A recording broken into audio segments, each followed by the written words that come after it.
Kishanganj Lok Sabha seat के 6 विधानसभा 2020 की report के मुताबिक इस बार एमआईएम के अख्तरुल इमान किशनगंज के संसद बनते नजर आ रहे हैं। ये मैं नहीं कह रही हूँ, बल्कि साल 2020 के आंकड़े बता रहे हैं। डॉक्टर जावेद ने किशनगंज की जनता से जो वादे किए थे, उनमें से एक भी वादा पूरा नहीं किया गया। अगर कोई सांसद ऐसा करता है तो जाहिर सी बात है कि लोगों में नाराजगी और बढ़ती जाएगी। मास्टर मुजाहिद का बीजेपी के बैनर तले चुनाव लड़ना, जो बीजेपी सरकार मुसलमानों के आरक्षण खत्म करने, हिजाब पर पाबंदी लगाने, मुस्लिम छात्रों के स्कॉलरशिप खत्म करने की बात कर रही है, और मास्टर मुजाहिद दिन रात बीजेपी के लिए वोट मांगते नजर आ रहे हैं। इसलिए मास्टर मुजाहिद जीत की रेस से बाहर हो गए हैं।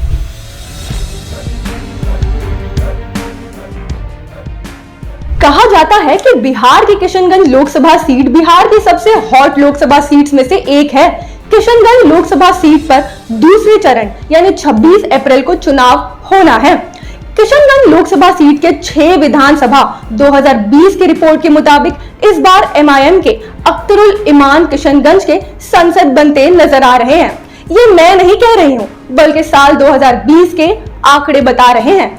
2020 विधानसभा चुनाव में किशनगंज, कोचाधामन, अमार, बैसी, बहादुरगंज और ठाकुरगंज सीट से एमआईएम को कुल 3,89,452 वोट्स मिले थे, जबकि आरजेडी कांग्रेस को कुल 2,67,442 वोट्स मिले थे और बीजेपी, जेडीयू और वीआईपी को कुल 2,60,156 वोट मिले थे।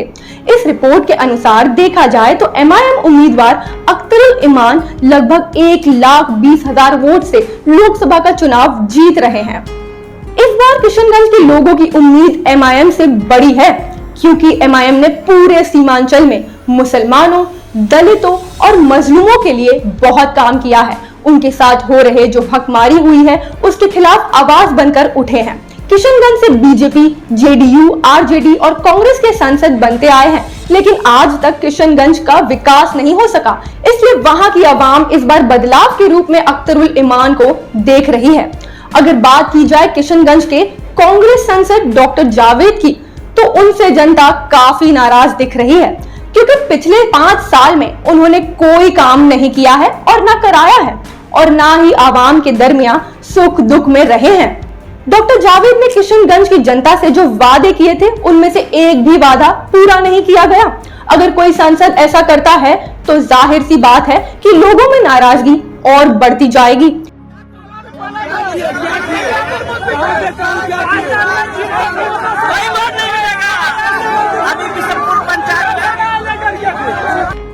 सर आबादी जिसमें हम लोग को बीसीपी का दर्जा मिला हुआ है, केंद्र में ओबीसी का दर्जा क्यों नहीं मिला है सर? दूसरी बात सर, आप बोले हैं कि हम लोग एमयू का मुद्दा को उठाए हैं। एमयू का मुद्दा कांग्रेस के टाइम में एमयू वाला मुद्दा सुनेगा नहीं तो हम क्या करने के लिए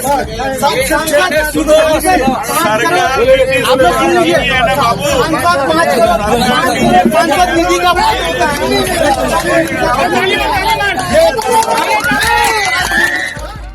वहीं बीजेपी, जेडीयू के प्रत्याशी मास्टर मुजाहिद से मुसलमानों ने किनारा कश कर लिया है। इसकी सबसे बड़ी वजह है मास्टर मुजाहिद का बीजेपी के बैनर तले चुनाव लड़ना, जो बीजेपी सरकार मुसलमानों के आरक्षण खत्म करने, हिजाब पर पाबंदी लगाने, मुस्लिम छात्रों के स्कॉलरशिप खत्म करने की बात कर रही है, और मास्टर मुजाहिद दिन रात बीजेपी के लिए वोट मांगते नजर आ रहे हैं। इसलिए मास्टर मुजाहिद जीत की रेस से बाहर हो गए हैं। क्या आप भी मानते हैं कि एमआईएम के अख्तरुल इमान गरीबों के लिए एक बेबाक आवाज है? कमेंट बॉक्स में मुझे जरूर बताना, और ऐसी ही खबरों के लिए जुड़े रहना मुस्लिम सियासत के साथ। मैं अलीशा चंद्राकर, जय हिंद।